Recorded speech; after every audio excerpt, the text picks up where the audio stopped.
Guys, so meron tayo na pamili sa Novo and mga snacks yung karaniwan dito. Una meron tayong cotton ng Sonicare.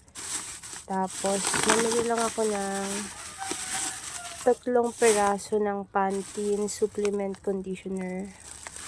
Try ko lang to guys.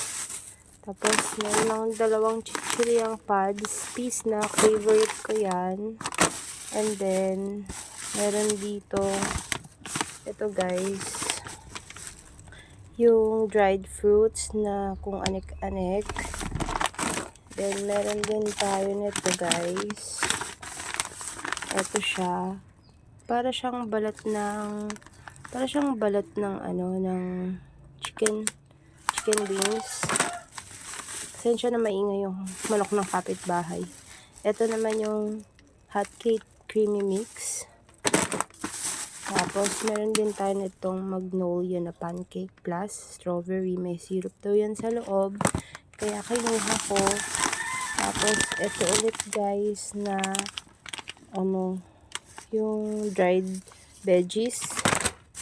Tapos, ito. Tsaka ito. And then, ito guys na may melon seeds chocolate.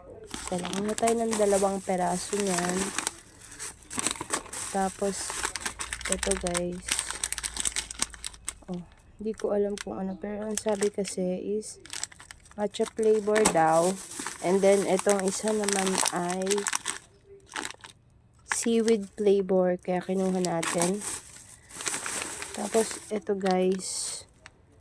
Na-try ko na to dati. Sobrang tapang ng lasa niya. Nanguha tayo ng 2 peraso. Yun lang guys. Wala na.